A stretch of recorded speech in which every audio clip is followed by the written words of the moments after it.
अस्सलाम वालेकुम। मेरा नाम है एलन कीजलर। मैं अमेरिका में बैठकर हमेशा पाकिस्तान के बारे में सोचता रहता हूँ। मैं आज युकाया जा रहा हूँ। ये बर्फ पड़ा है यहाँ रास्ते में, ये पहाड़ी इलाका है यहाँ। तो मैं वहाँ जा रहा हूँ। वहाँ एक हाई स्कूल में दो तीन क्लास लूंगा आज। और उस्ताद ने मुझे बताया ईटीज के बारे में बताओ। आप ईटीज से मिले हैं तो हमारे तालिब इल्म भी खुश होंगे और सीखेंगे कि दूसरे सियारों के लोग के बारे में। और मैं उनको पाकिस्तान के बारे में भी ज़रूर बताऊंगा कि दूसरे सियारे के लोग भी कहते हैं कि पाकिस्तान में अमन कायम हो जाएगा और पाकिस्तान से पूरी दुनिया में अमन फैल जाएगा। ये मुझे मालूम है। जो फरिश्ते जैसे ही दूसरे सियारों के लोग हैं उनको ये मालूम है। तो सब पाकिस्तानियों को बहुत खुश होने चाहिए।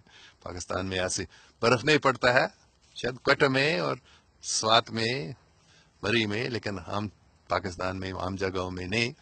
लेकिन बहुत खूबसूरत है। तो सब खुश हो जाओ।